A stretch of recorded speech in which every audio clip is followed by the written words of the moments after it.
Hello and welcome back to our study of Peninei Halacha, the teachings of Rabbi Eliezer Melamed Shlita. Well, here we are midweek. Hope everyone is having a great week, and we ask everyone to please continue davening for Chaylei Tzva Agana Yisrael, for Shlem B'chol B'tuei Yisrael, safety of our brothers and sisters in Eretz Yisrael. We learn each day Ili Nishmat Ser and Daniel Shimon Ben Harav Daron V'Shel Shem Kam Damo. Also, it's a great treat for us here to host Rav Yogev Cohen.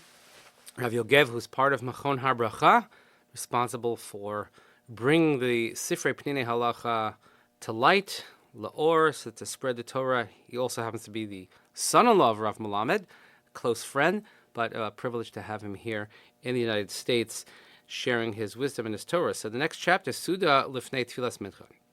Mishosh Hagiach Chatzos Hayom, Tzorch Li Zaher Shlo Lishkoch Lispala Mincha. So as soon as midday, halachic midday approaches, so one has to be careful not to forget to daven mincha. Therefore, lefichach lo yaschil b'seuda gedola kodem shispal mincha. So one should not start a big meal before you daven mincha. U'seuda gedola hi seuda rabbas mishtatfim. What is considered a great meal? One where you have a lot of participants. Could go in seudas bris milah if you have a bris, sheva brachas, a pidyon haben, something like that. Aval seuda Shabbos einin nechsheves l'seuda gedola. But a regular Shabbos meal does not fall into this category. It's not considered a large seuda. In a time of need, one can certainly start a big meal before mincha. As long as they are clear and it's specified, and we know that the Suda will finish, the meal will finish before the time to daven mincha. And therefore, they'll remind and worry and make sure that mincha gets daven at the right time. Chatzi shel lifnei mincha katana, a half hour before mincha katana, again, which is the later zman as we have discussed.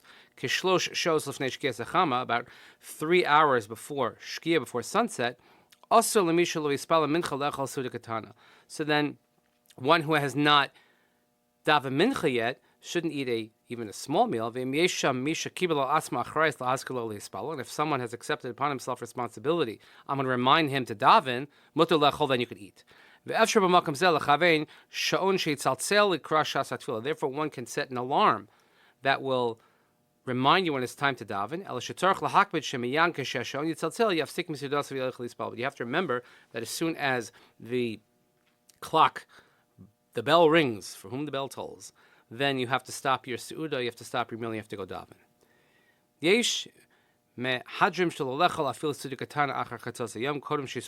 are those that are careful, and they don't eat even a small meal after midday until they have daven mincha. That's why many of the yeshivas that they daven mincha early, as we discussed when we discussed mincha gedola versus mincha katana. So many of them they daven mincha early, so therefore they can eat afterwards the larger meal. Also in Israel, the larger meal of the day usually is the afternoon meal. So they have mincha, they have the afternoon meal, and therefore your yotze according to all shitas. Interesting note on the bottom as well, but what comes out is that you could eat. So let's say mincha, we're going to have mincha tonight here in the northeast United States at 7:50 p.m. So it doesn't mean that from noon you can't eat. Certainly you can eat, but one should certainly not come to a point, well, if I eat, then I will miss mincha. So if you schedule your meal accordingly so that you'll finish on time and certainly have a reminder that you should go daven mincha, that certainly would be acceptable.